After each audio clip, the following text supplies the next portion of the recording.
우리나라 실업자 중에서 5명 중에 1명이 청년이다. 이 말은 청년 실업이 심각하다. 이 말로도 해석할 수 있는 부분이지요. 실제로 20대 후반, 25세에서 29세 여기는요. 실업이 굉장히 높습니다. 전체 실업자 중에서 그 차지하는 비중이 무려 말입니다. 21.6%예요.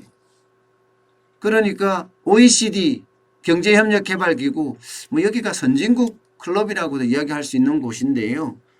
OECD 36개 회원국 중에서 꼴찌예요. 꼴찌. 가장 높아요. 가장 높아요. 덴마크가 19.4%예요. 전체 실업자 중에 청년이 차지하는 비중. 청년도 25세, 29세예요. 멕시코는요 18.2%입니다. 그런데 미국은 13.0%예요. 일본도 12.6%고요. 독일도 13.3%예요.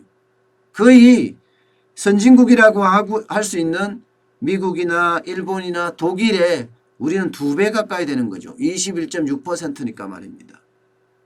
와우.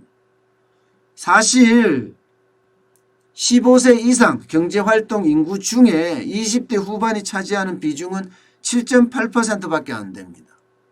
그런데도 불구하고 실업자 5명 중에 1명이 20대 후반이다.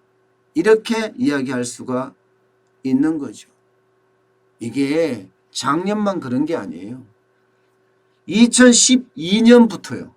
7년째 OECD 국가 중에서 우리가 계속 최고 1위를 기록하고 있을 정도입니다. 불명예스럽죠. 2011년까지만 해도 그리스나 슬로베니아가 20.8%로 1위였습니다. 각각 말입니다. 그 당시에 우리가 20.1%였거든요. 좀 낮았습니다. 사실 여러분 아시지만 그리스는요 2010년에 IMF 구제 금융을 받은 나라예요. 슬로베니아는요 글로벌 금융위기 때 역성장 마이너스를 기록한 나라입니다. 이런 나라보다가 우리가 지금 많다는 거예요. 그런데 2012년 들어서면서 그리스는 비율이 18.7%로 떨어졌고요. 슬로베니아는 19.9%로 하락했습니다. 한국은 그 자리 2012년에 20.2% 그대로 지켰죠. 그때부터 지금까지 7년째 7년째 가장 높은 수준을 지금 유지를 하고 있습니다. 왜 그럴까요? 이거는 한국적인 특성 그게 많이 저는 가미가 돼 있다고 생각을 해요. 기본적으로 중소기업은 안 간다. 대기업 가겠다. 공무원 하겠다. 이런 게 굉장히 큽니다. 단순하게 사실은 대학 진학률 이런 걸 고려를 하면 그런 다른 나라와 비교하기에는 조금 어려울 수도 있습니다. 그렇지만 가장 중요한 것은요. 취업시장에 뛰어드는 연령대에서 우리가 21.6%를 차지한다는 것은요. 골이 깊어도 너무 깊다. 이렇게 지금 판단을 하고 있는 겁니다. 뭐 여러분들의 자녀분들도 마찬가지겠지만 대부분의 청년들이 구직 기간이 좀 길더라도 재수를 하고 삼수를 하고 사수를 하더라도 대기업에 가자. 공무원이 되자. 이런 게 굉장히 앞서는 거예요. 반면에 이 청년들을 필요로 하는 기업은요. 대졸 초임이 일단 너무 높아. 게다가 노동의 유연성이 우리나라는 참 없어요. 한번 뽑으면 끝까지 가야 돼. 그래서 신규 채용을 꺼리는 경향도 한 몫을 실제 하고 있습니다. 여러분, 우리나라의 대기업하고 중소기업하고 임금차가 2배가 넘어요. 그러니까 중소기업을 안 가고 대기업을 가려고 하는 겁니다. 통계청이 발표한 2017년 자료를 보면요. 중소기업은요. 월 평균 소득이 223만 원. 그죠? 그런데 대기업은 488만 원이에요. 무려 2배 이상 차이가 나죠. 퍼센트죠. 45.7%에 불과합니다. 게다가 대절 초봉이 여러분 놀라지 마세요. 일본보다 우리가 훨씬 높습니다. 훨씬이요. 이게 대한민국의 경쟁력을 점점 갉아먹는 것 아닌가 이런 생각도 들고요. 청년들이 나는 무조건 대기업 가겠다 하는 생각을 갖고 있는 것도 아마 이런 이유가 아닌가 싶어요. 한국경영자총협회 여기가 분석한 자료에 따르면요. 2018년에 한국 대기업의 대절 초임이 엄청납니다. 36,228달러입니다. 36,228달러요. 일본이요? 27,647달러입니다. 우리가 10,000달러 가까이 많은 거예요. 10,000달러 가까이. 그러니까 취직을 하려는 청년들 입장에서는 무조건 대기업을 가야 되고요. 사람을 뽑는 기업 입장에서는 너무 비싸니까 적당히 뽑겠다 하는 생각이 있는 겁니다. 그래서 25세에서 29세 사이에 청년 실업자가 굉장히 많이 늘어나는 거예요. 이게 앞으로 가면 갈수록 더 심화될 가능성이 굉장히 커질 거라고 봅니다. 왜냐하면요. 대기업이나 공기업 또 공무원은요.